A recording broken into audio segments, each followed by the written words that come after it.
do was follow the damn train, CJ. All we had to do was follow the damn train, CJ. All we had to do was follow the damn...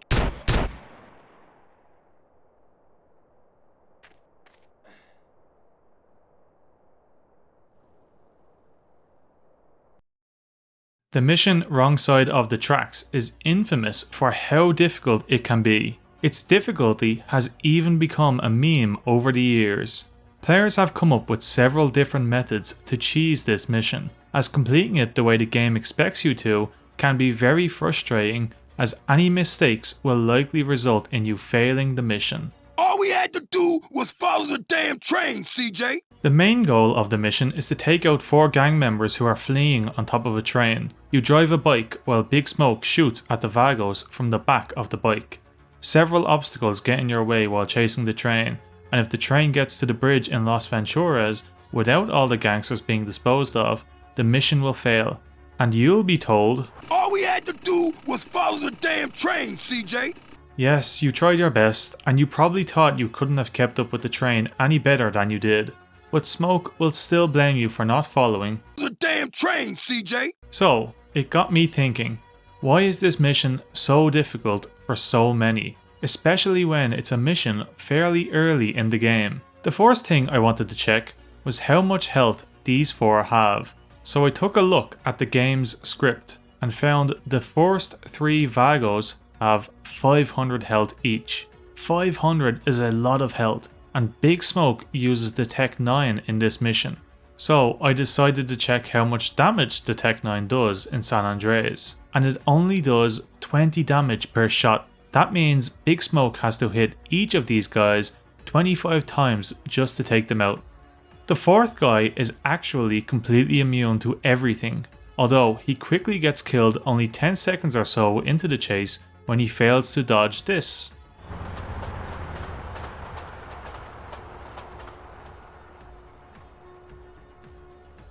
Big Smoke seems to ignore him for the most part, and will prioritise shooting at the first 3 Vagos in order, starting from back to front.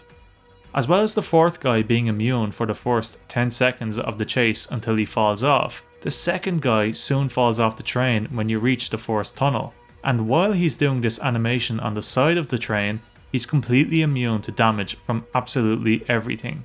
However, you have to be close to the train in order for this animation to trigger, so if you somehow fall behind just before they get into the tunnel, the 2nd guy will only fall off the train once you catch up, which shortens the time you have even more. If you've already killed the 3rd guy at this point, which ideally you should have, Big Smoke will prioritise the 2nd guy, and he'll continue to shoot at him while he's hanging off the side of the train, although it'll do no damage. This is a big time killer, and if you haven't done much damage to the 2nd guy before he becomes immune, your chances of completing the mission drop significantly. I also found they're all immune to explosives. Interesting.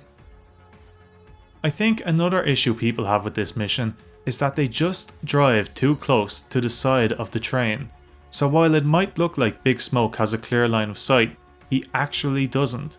This is because collision models in San Andreas are usually more optimized models compared to their visual counterparts. So while the train has a slanted edge in game, the actual collision model is just a straight edge. So when you think Big Smoke has a clear line of sight, he might actually just be shooting the edge of the collision model because you're driving too close, even though realistically he should be able to hit the Vagos from here. If you see the spark effect with each shot, you're too close to the train. Smoke is actually pretty accurate otherwise in this mission. There's a variable which sets the accuracy of each character in the mission. I'm not sure exactly how it's calculated, but it ranges from 0 to 100. Smoke's accuracy is set to 70, while the Vagos' accuracy is only set to 10. So Smoke should be hitting most of the shots he fires, and the Vagos should be missing most of the shots they fire. While looking at the script for this mission, I discovered that Wrong Side of the Tracks was meant to have incremental difficulty. So if you fail the mission, it will become easier the next time you play it. This is controlled with a flag called difficulty_S3 flag. If you fail the mission, the the value of this flag was meant to increase. However, it doesn't, and I'll explain why in a minute. When the flag is set to 0, which is no fails, the Vagos will have 500 health. If the flag is set to 1, the first guy will have 480 health, the second guy will have 500 health, and the third guy will have 450 health. If the flag is set to 2, they'll all have 450 health. If the flag is set to 3, they'll all have 350 health. And if the flag is set to a number which is more than 3, they'll all have 300 health. This is the lowest their health can go. This flag is a local variable, so it's just scrapped once the mission is over. It's never actually tracked between mission restarts. Every time you play wrong side of the tracks, the flag will be at 0, which is the hardest difficulty with the Vagos having 500 health each. If the flag was a global variable, it'd be tracked even outside of the mission, and the Vagos health would indeed get lowered after you fail the mission. I'll have a video soon on the scrapped scaling difficulty feature, so be sure to subscribe to the channel for that. Using the tool MemHacker, I can actually edit the difficulty flag while the mission is running. Setting the flag to 4 will set the Vagos to 300 health, which would have happened if you failed the mission 4 times. Completing the mission is definitely easier when they only have this much health. On my first try, Smoke killed all 3 Vagos before we even reached the first tunnel. That's how much easier this mission would have gone if you failed more than 4 times.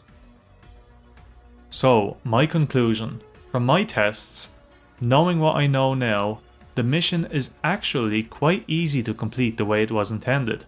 However, it is very punishing. If you make any major mistakes, such as falling off the bike, you are likely going to fail. The train is quite fast and the Vagos have a lot of health. In an ideal run, you'd have the first 2 guys dead by the time you reach the first tunnel, or at least have the second at low health before he becomes immune. Rockstar knew this mission was more difficult than usual, and were originally going to make it easier after every fail, but because the difficulty flag is a local variable rather than a global variable, the feature doesn't work.